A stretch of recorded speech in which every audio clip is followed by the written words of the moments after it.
విడిచిపెట్టమన్నాడు. ముఖం చిన్నబుచ్చుకొని విడిచిపెట్టడానికి, మనసులో గాయపడుతూ విడిచిపెట్టడానికి వ్యసనపడుతూ వెళ్ళకో. దేవుడు చెప్పిన మాట ప్రకారంగా తల వంచి ప్రభువా నీకోసం ఏదైనా చేస్తాను.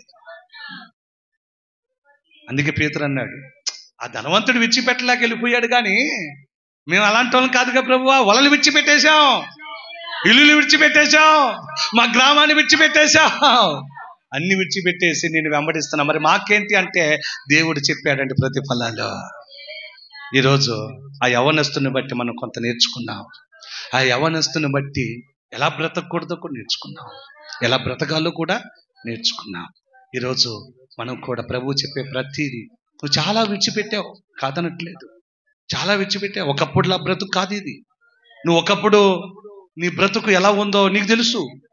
ఏం విడిచిపెట్టకుండా బ్రతికావో, పగలతో, ద్వేషాలతో, కుతంత్రాలతో, అసూయలతో, మోసపుచ్చే బ్రతుకులతో, అబద్ధపు మాటలు, అబద్ధ సాక్ష్యాలతో ఎలా బ్రతికావంటే అలా బ్రతికావు. కానీ అవన్నిటిని ఏం చేసావు? వదిలేసాం, వదిలించుకున్నాం. వద్దు ప్రభువా, నీ సన్నిధిలో ఇలాంటి బ్రతుకుతో కూడి నేను బ్రతికితే అది వేషధార భక్తి అవుతుందయ్యా. ఆ భక్తి ఏమంటారంటే నామకార్థపు భక్తి అంటారు. ఆ భక్తి మాకొద్దు, వేషధారణ భక్తి వద్దు. మా భక్తి ఎలా ఉండాలి తెలుసా? నువ్వు మెచ్చుకునేట్టుగా ఉండాలి నా భక్తి. ఆమేన్. గట్టిగా చేద్దాం ఆమేన్. నువ్వు మెచ్చుకునేట్టుగా బ్రతుకుతానయ్యా, నువ్వు ఇష్టపడేట్టుగా బ్రతుకుతానయ్యా, పలువురికి నా గురించి చెప్పేంతగా బ్రతుకుతానయ్యా.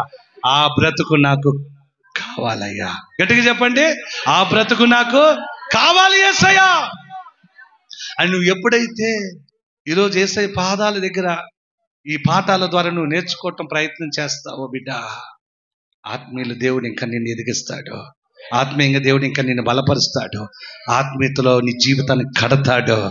అనేకులను మోసుకొని రాజ్యం చేర్చే ఒక గొప్ప బాధ్యతను నీకు ఇస్తాడు.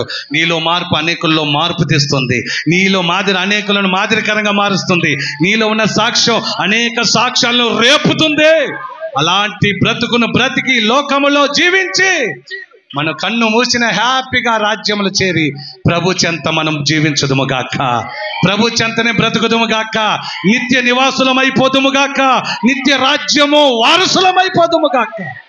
యేసు రక్తములో కడగబడి ప్రతి పాపము నుండి విడుదల కలిగి ఆ లోకములో మనం జీవించి ఆయనను సంతోషపరిచేటట్లుగా మన జీవితమును ఏర్పరచుకుందాము గాక. గట్టిగా చెప్పండి ఆమేన్.